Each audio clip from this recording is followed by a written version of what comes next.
আসসালামু আলাইকুম, আপনারা সবাই কেমন আছেন? তো আজকে হচ্ছে আমাদের না মানে হচ্ছে যাদের কাছে বীজ ডিমগুলো বিক্রি করেছিলাম, তো তাদের মুরগির বাচ্চা ফুটে বের হয়েছে। তো সেই মুরগির বাচ্চাগুলো আজকে দেখতে চলে আসলাম এবং কি আপনাদেরকেও দেখাবো, তার জন্য মোবাইলটাও নিয়ে আসছি। তো এই যে দেখেন, এইখানে মুরগির বাচ্চাগুলো ফুটে বের হয়েছে। এই তো দেখেন, আমাদেরটার আগে হচ্ছে এরা কুচে বসিয়েছে। তো ওকে যে কুচে বসিয়েছে তখন ওই ভিডিও কিন্তু আমি আপলোড দিয়েছিলাম। তো এই যে দেখেন, মাশাআল্লাহ, এই যে দেখেন বাচ্চাগুলো সবাই মাশাআল্লাহ বলবেন। এই যে দেখেন, এইগুলো হচ্ছে টাইগার মোরগের বাচ্চা হবে, আমাদের সম্রাট বাবুর বাচ্চা। কারণ সম্রাট বাবু কিন্তু মানে আমাদের যে মুরগিগুলো ছিল যেগুলো অসুস্থতে মারা গিয়েছে বা এখন নাই বলা চলে, তো তাদের সাথে ক্রসিং এর এই ডিমগুলো ছিল। তো এই কিছু ডিম বিক্রি করে দিয়েছি, আমি প্রায় 3 হালের মতো ডিম বিক্রি করছি। তো ওইখান থেকে তার এই যে দেখেন যে বাচ্চাগুলো ফুটে বের হয়েছে, তার মধ্যে সাদা বাচ্চাটা কিন্তু অন্য মুরগির। আর যেগুলো হচ্ছে এই যে খয়েরি রঙের একদম হালকা হলুদ হলুদ মতন, ওইটা হচ্ছে বাদামি কালার, ওই মুরগিগুলো হচ্ছে। তো সবচেয়ে বেশি হচ্ছে খুশির বিষয় হচ্ছে কি, আমাদের মুরগিগুলো যখন ডিম পাড়ছিল তখন কিন্তু বাইরে কোনো রাতা মোরগ ছিল না, আর আমাদের শুধু সম্রাট বাবুই ছিল। আর ওর সাথে যে ক্রসিং এর ডিমগুলো বীজ ডিম হয়েছে, এটা মানে ভেবে খুব খুশি লাগতেছে। তো আলহামদুলিল্লাহ আমাদের বাচ্চা ফুটে গেছে। তো ওগুলার ভিডিও আপনাদেরকে একটু পরে দিব, কিছুদিন পরে দিব ভাবছি। তো এইগুলো ফুটছে 2-1 দিন আগে হয়তো, কারণ তারা হচ্ছে কুচে বসিয়েছে আগে, তার জন্য তাদের মুরগির বাচ্চাগুলো আগে ফুটে বের হয়েছে। এই যে তাদের কিন্তু আরো বাচ্চা আছে, এই যে এখানে তাদের মুরগির ঘর বানিয়ে দিয়েছে বড় করে। আর এভাবে মানে মুরগিগুলো খোলামেলা অবস্থায় আছে ছাড়া। এই যে দেখেন, এখানে অনেক অনেক বাচ্চা তাদের আছে। তো এগুলো আবার বড় হবে, তারা আবার বিক্রি করে দিবে। তো তারা এভাবে বড় করে, তারা পালার হয়তো কৌশলগুলো জানে, কিন্তু আমার কোনো অভিজ্ঞতা নাই, আমি ওরকম বড়ভাবে কোনো খামার করি নাই। তো তারা হয়তো করছে, যার কারণে তাদের বাচ্চাগুলো বাঁচে। তো এবার চেষ্টা করব আমাদের মুরগির বাচ্চাগুলো মানে বাঁচানোর সর্বোচ্চ চেষ্টা করব। যদি বাঁচে তাহলে মুরগি নিয়ে থাকবো, মুরগি নিয়ে আরো ভিডিও পাবেন। আর যদি না বাঁচে তাহলে আরো কোনো সময় বাচ্চা ফোটানোর ইচ্ছা নাই আর কি।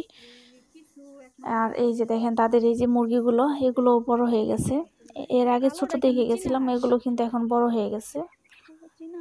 তো তারা কিন্তু হাঁসের বাচ্চাও আনছে।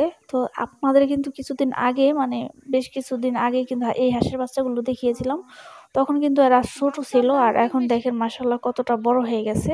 একটা তো পুরা চীনা হাঁসের বাচ্চার মতো দেখতে দেখা যায়। এই যে দেখেন বাচ্চাগুলো আলহামদুলিল্লাহ অনেকটাই বড় হয়ে গেছে। খুব ভালো লাগতেছে। এভাবে যদি আমাদের খোলামেলা মানে জায়গা থাকতো তাহলে আমি ওইভাবে পালন করতাম, কিন্তু আমাদের যে জায়গা আছে ওইখানে হচ্ছে কুকুর বিড়ালে অ্যাটাক করে। আর এটা তো পুরাটা বাউন্ডারি দেওয়ানো, তো যার কারণে কোনো কুকুর বা বিড়াল বাইরে থেকে ঢুকতে পারে না, তার জন্য তাদের বাচ্চাগুলো সেফ থাকে এভাবে অসুখ ছাড়া। এই যে এখানে আরেকটা মুরগির ঘর বানানো হচ্ছে, তো এখানে মুরগির বাচ্চা পালবে তারা। আর এটা হচ্ছে তারা হাঁসের জন্য একটা, এই যে এই পাশে একটা পুকুর বানিয়ে দিয়েছে। এই যে দেখেন এই বাচ্চাগুলো কতটা কিউট, দেশি মুরগির বাচ্চা। আর এখন চলে যাচ্ছি বাসায়। আর এই যে দেখেন এইখানে কিন্তু মুরগির বাচ্চাগুলো হাঁটাহাঁটি করতেছে, এগুলো হচ্ছে মানুষের ছাড়া মুরগির বাচ্চা, এগুলো কিন্তু কোনো ভ্যাকসিন করে না। কিন্তু আমি কিন্তু আমাদের বাচ্চাগুলোকে কয়েকটা ভ্যাকসিন করছি, তারপরেও বাঁচাতে পারি নাই। তো যাদেরটা বাঁচে ভ্যাকসিন ছাড়াও বাঁচে। এই যে দেখেন এই বাচ্চাগুলো সুস্থ আছে, এভাবে ছাড়া থাকে এবং এভাবে থাকে ওরা।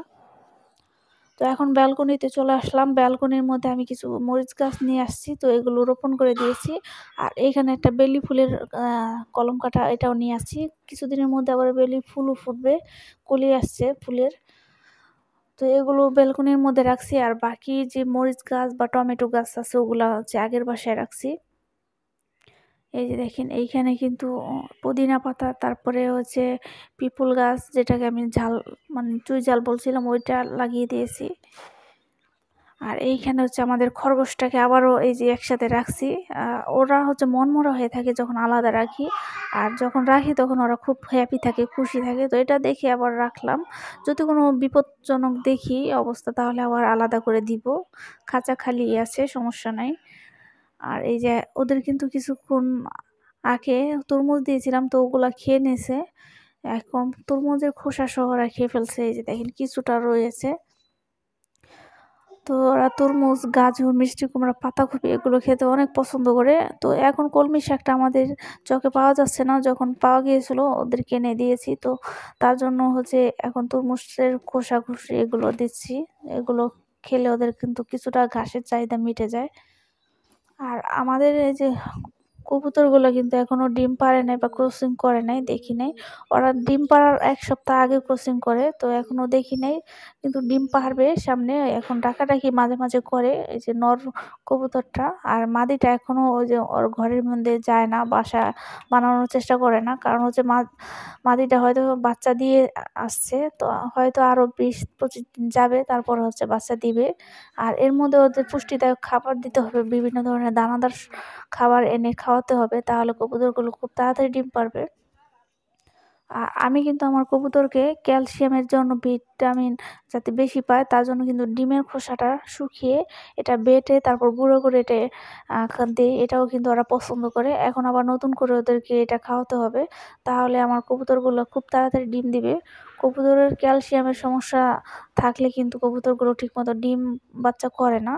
তো আজকের ভিডিও ছিল এ পর্যন্তই। আপনারা সবাই ভালো থাকবেন, সুস্থ থাকবেন। আসসালামু আলাইকুম।